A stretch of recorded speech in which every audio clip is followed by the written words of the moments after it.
Ako po si Daisy Lacanlale ng Pampanga. Panahon po ng pandemic nang matuklasan ko ang video sa YouTube kung paano nabuksan ang aking diwa at nalaman ang katotohanan. Panoorin po natin ang video na to ng Mensahero ng Silangan.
Isang pagbati mula sa Ophirian Heritage Conservatory. May we remind everyone to continuously pray that all of us be safe and in good health from this crisis. Ang video na ito ay isang natatanging pagtatalakay tungkol sa isang uri ng sorcery inside the church. Ano ang sorcery? Sa simpleng pangunawa, ang sorcery ay anumang gawain na may kinalaman sa witchcraft, magic, spells, chanting, drugs, and forms of worship na hindi ayon sa katuruan ng Biblia, bagkus ay may kinalaman sa espiritu ng dyablo. Walang kamalay-malay ang sangkatauhan na isang uri ng sorcery ang matagumpay na naipasok sa ating bansa. Ang mga epekto ng chanting rituals ay ang pagkawala ng common sense, wisdom, at wise judgment. Kalaunan, nawawala din ang human compassion. Dahil sa mga chanting rituals na ginagawa, nasisira ang pundasyon ng human consciousness. Yan ang tinatawag sa Bible na Temple of the Holy Spirit. Expectedly, ang mga followers ay nagiging fanatic na walang discernment. Habang lumalala, nagkakaroon ng distorted thinking and mass hysteria. Sa panahong yan, may lulutang sa members na kesyo kinausap siya ng Diyos sa vision or panaginip. Dahil nawala na ng discernment, ang tingin naman sa kanya ng mga fanatic ay isang propeta o sugo at susundin nila ito nang hindi na nag-iisip. Kapag ikaw ay na-trap sa ganyang mass consciousness, napakahirap ng kumawala. Ganyan ang nangyari sa isang sekta kung saan 12 katao ang namatay dahil sa kanilang deadly rituals. Fortunately, nai-report sa mga otoridad at naipasara ang sekta. Kung inaakala ninyo na ito ay trivia lamang, nagkakamali po kayo dahil ang doktrina o form of worship at chanting rituals ay naipasok at tinangkilik din ng maraming sekta dito sa Pilipinas. Ganito ang pangyayari. Ito ay nailathala sa Los Angeles Herald, Volume 34, number 355, dated September 21, 1907. Isang miyembro ng sekta na nagngangalang Harold Mitchell ang di umano'y sinabihan ng Diyos na tumigil sa pagtatrabaho upang maging full-time healer.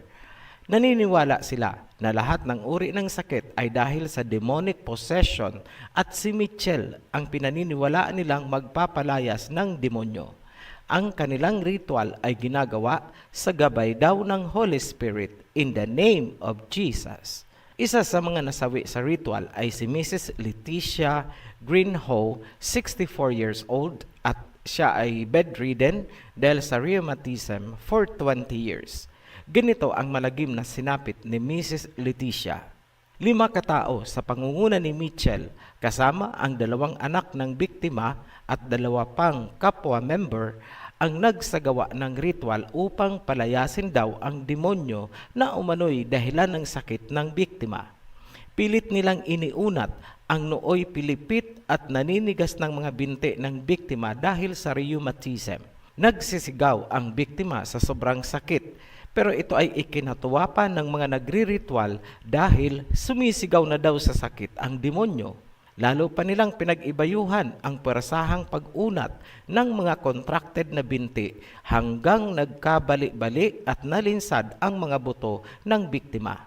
Hindi nila ininda ang pagsusumamo ng biktima at para daw tuluyan ng lumayas ang demonyo, pinilipit nila ang ulo nito.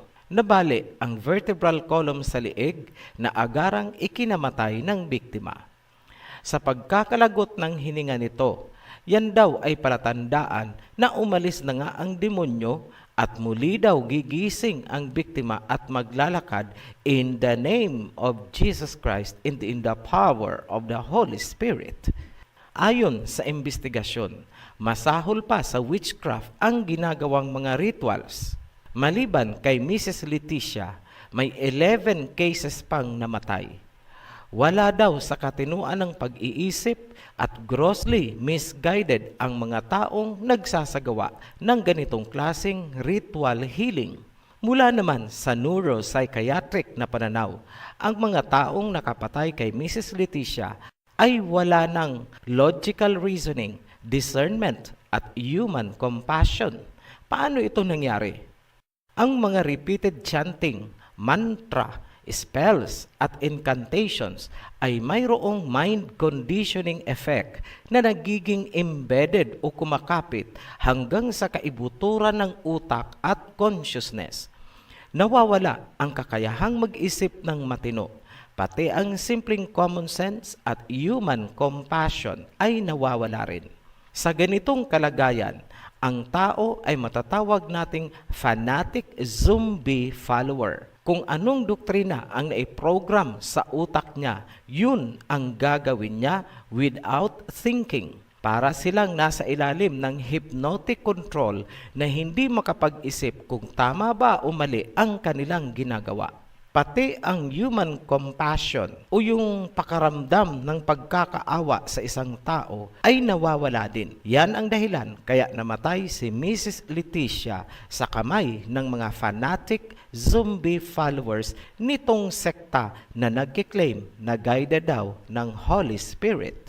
Ang leader ng sekta at gumawa ng doktrina among others ay si Charles Parham. Si Parham ang gumawa ng doktrinang nakarating at tinatangkilik ng maraming sekta ngayon sa Pilipinas. Makikita sa mga members nito ang typical behavioral signs na namana nila mula sa grupo ni Parham sa Amerika. Number 1, sobrang pag-aangkin na sila ang guided ng Holy Spirit.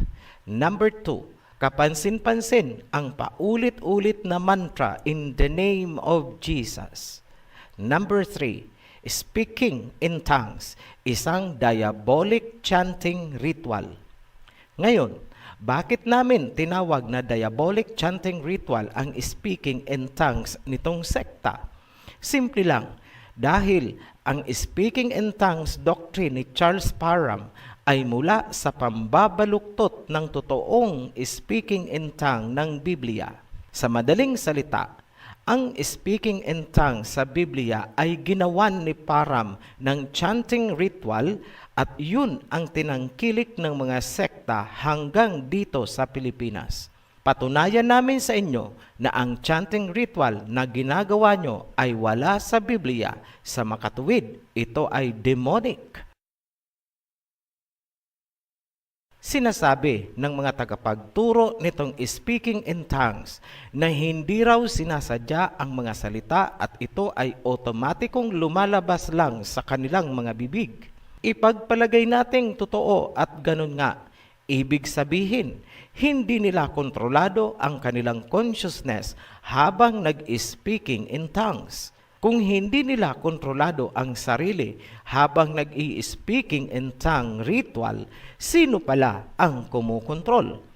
Ang sagot nitong sekta ni Parham, Holy Spirit daw in the name of Jesus ang kumukontrol. Tanong, bakit nawala sa katinuan ang kanilang mga followers noon? Kumbaga Holy Spirit yan. Bakit may mga namatay? Ibubunyag namin ang totoong nangyayari sa likod ng ginagawa na speaking in tongue at laying of hands nitong sekta. Binubuksan nila ang doorway of consciousness kung saan naroroon ang temple of the Holy Spirit. Ipinapaubaya ang sarili at hinahayaang pumasok ang inaakala nyong Holy Spirit at yun ang nagkontrol ng inyong mga dila. In short, ang nagsasalita ay unknown spirit na galing sa ibang dimension. As the spirit takes over, nagiging ecstatic ang nervous system nyo. Nagkakaroon ng mga involuntary jerking movements na parang nagkakaroon ng seizures. Ang iba ay direktang nawawalan ng malay tao at tumitimbuwang sa sahig.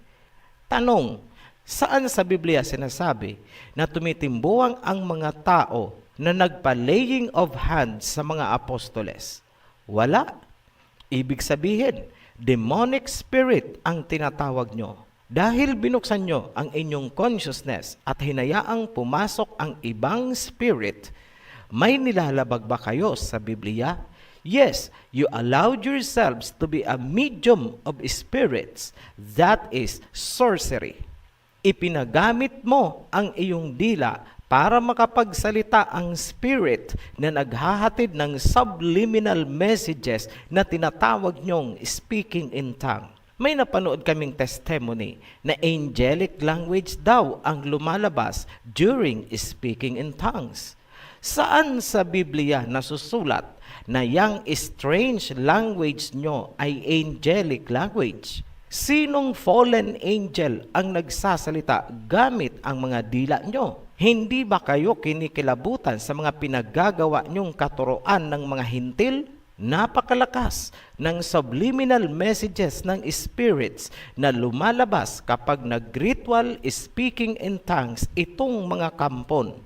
Ang taong pinapaikutan nila ay nawawalan ng malay at bumabagsak. Talo pa ang nabudol-budol na defile ang consciousness na overpower ng subliminal messages na pumasok sa kanilang utak at buong nervous system. Overloaded ang mga neurotransmitters ng utak. Ebidensya, tingnan nyo na lang ang mga jerking, spasms, seizures, at loss of consciousness. Ganyan ba ang ginagawa ng mga apostoles sa mga followers nila noon? Sagutin nyo, ikaw pastor, kung nakikinig ka, saan yan sa Biblia na nagkikisay at nawawala ng malay ang nilulukuban ng Holy Spirit? Wala, di ba? Niyuyurakan nyo ang Holy Spirit. Madalas nyong gamitin ang Acts chapter 2 verse 3 hanggang 4. Himayin natin. They saw what seemed to be tongues of fire that separated and came to rest on each of them. All of them were filled with the Holy Spirit and began to speak in other tongues as the Spirit enabled them. Tagalogin natin. At nakita nila ang tila mga dila na dumapo sa bawat isa at sila ay napuspos ng banal na espiritu at nagsimulang magsalita ng ibang salita ayon sa ipinagkaloob sa kanila. Huwag niyong puputulin ang chapter. Ituloy natin para makuha ang tunay na nilalaman. Verse 5, Now there were staying in Jerusalem Elohim-fearing Jews from every nation under heaven. When they heard this sound, a crowd came together in bewilderment because each one heard their own language being spoken. Nang panahong yun, maraming mga Hudyo mula sa iba't ibang bansa ang nasa Jerusalem at sila ay labis na namangha dahil naririnig ng bawat isa sa kanila ang sarili nilang wika. Maliwanag,